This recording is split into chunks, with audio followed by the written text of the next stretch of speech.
I broke my mental ceilings about money.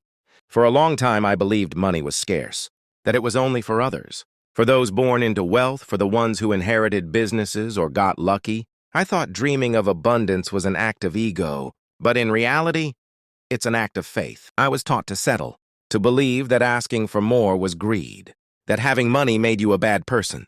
And without even noticing, I built a ceiling over my own mind, an invisible ceiling that held me back every time I tried to grow. Until one day I asked myself, who put that ceiling there? Who convinced me that scarcity was my destiny? That was the day I decided to break it, to destroy every thought that whispered, you can't, you don't deserve it, it's not for you, because I finally understood something no one had told me before. Money isn't the enemy, it's a tool, an extension of what's in your heart. If you're generous, money will amplify your generosity. If you have purpose, money will multiply it. Breaking mental ceilings about money isn't just about earning more. It's about thinking differently, replacing I can't with how can I. Shifting from I don't have enough to I'm learning how to create more. Today I know the real limit wasn't in my bank account. It was in my beliefs, in those generational phrases that told me being poor was more spiritual, more humble, more worthy. But true worth lies in using your mind to create, and your heart to share what you create. If you've ever felt that money is a barrier, it's time to look within and ask yourself, did God place that limit? Or did your fear? Breaking that ceiling isn't easy. It takes courage, education, discipline, but most of all, it takes self-love. Because when you love yourself, you give yourself permission to grow, to shine, to prosper without guilt. And when you break that ceiling, you don't rise alone. You open the way for those who come after you. Your children, your community, your purpose. I'm not chasing money for vanity. I'm chasing it for freedom. To choose, to serve, and to live with purpose, without fear.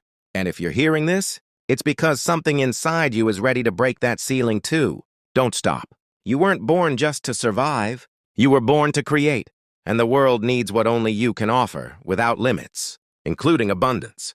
If this message lit a fire inside you, don't let it go out. Like this video. Subscribe to Unlimited Personal Motivation. Share this message with someone who needs to hear it. Because when you grow, the world grows with you, and your abundance might just be the beginning of someone else's breakthrough. How I learned to save, even on a basic salary. Many of us believe that saving is a privilege for those who earn a lot of money. But the truth is, saving doesn't depend on how much you earn. It depends on how you think and how you choose to use what you have. Most people live paycheck to paycheck, trapped in a cycle where money is just enough to survive. And yes, it's hard, but it's not impossible. The first real change starts in your mind. As taught in Secrets of the Millionaire Mind, one of the habits that transforms your relationship with money is to pay yourself first. What does that mean? That before paying bills, before spending on anything else, you set aside a small amount for you. Even if it's just a little, what matters is doing it consistently. That small decision rewires your financial destiny. Another essential shift? Stop wasting money without noticing. Those daily coffees, that dessert you buy on impulse, those subscriptions you don't even use, they're all leaks. And when you start plugging those leaks, you realize you do have money to save. I also learned to divide what little I had as if it were a lot. Inspired by Harv Ecker's method, I began separating my money into categories. One for essentials, one for learning, one for saving, one for fun, and one for giving. It wasn't perfect at first, but the point is, I started. And when you divide with intention, money stops being your enemy and becomes your ally. The next step? Have a goal. Don't save just to save with a purpose. An emergency fund, a trip, a dream. When you have a goal, it's easier to say no to temptations.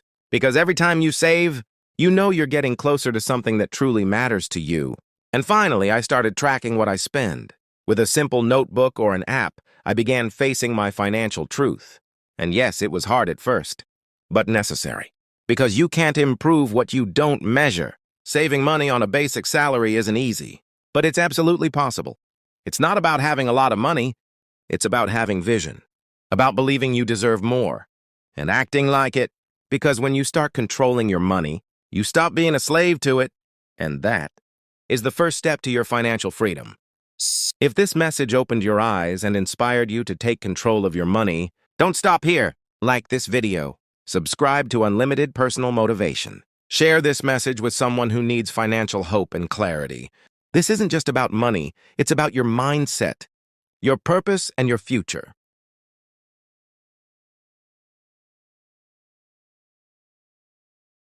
Break your mental ceiling now.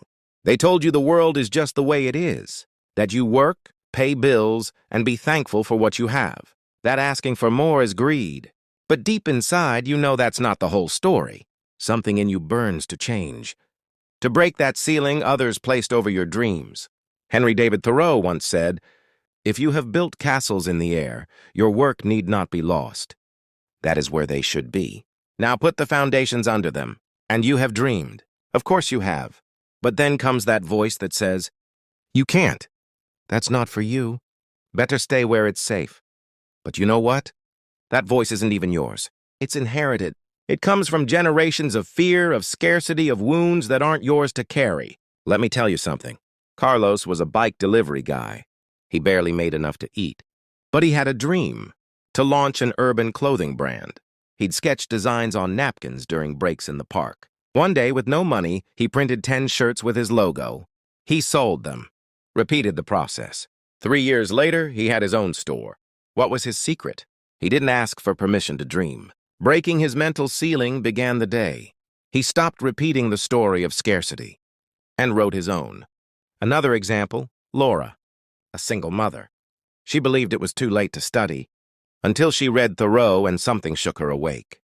What a man thinks of himself, that it is which determines, or rather indicates, his fate. She changed her thoughts, enrolled in an online course. Today she's a financial coach, teaching women how to overcome their fear of money. Now I'm speaking to you. How many times have you buried your ideas out of fear? How many times have you thought, "I'm not enough"? That ceiling. It's not real. It's an illusion built from years of doubts and inherited limitations. Breaking it starts with one decision: to believe in yourself more than in your fears. Thoreau also said, "Go confidently in the direction of your dreams. Live the life you have imagined. You don't have to know how. You just have to take the first step. Because when you move toward your dream, the universe begins to move with you. Do it for yourself, for those watching you, for those who will come after you. No more excuses. No more ceilings. Because you were born to fly high." If this message awakened something inside you, don't let it fade. Hit like. Subscribe to Unlimited Personal Motivation. Share this message with someone who's ready to rise.